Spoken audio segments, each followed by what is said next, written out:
गौरी के लाला गण राजा हो, गौरी के लाला गण राजा हो, गौरी के लाला गण राजा हो, गौरी के लाला गण राजा हो, गौरी के लाला गण राजा हो, गौरी के लाला गण राजा हो, गौरी के लाला गण राजा हो, गौरी के लाला गण राजा हो।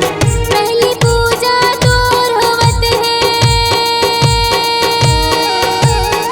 पहली पूजा तोर होवत है, आजा आजा महाराजा हो, गौरी के गौरी के गौरी के लाला गण राजा हो, गौरी के लाला गण राजा हो, गौरी के लाला गण राजा हो, गौरी के लाला गण राजा हो।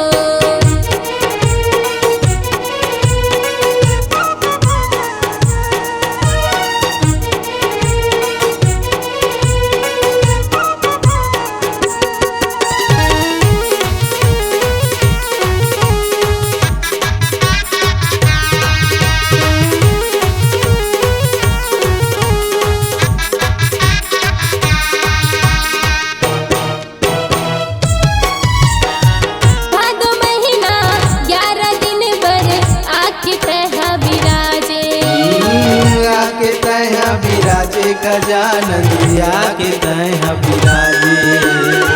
सिंधुखियन के तह विधाता, बिगड़े काज सवारे, बिगड़े काज संवारे गजानन, बिगड़े काज संवारे।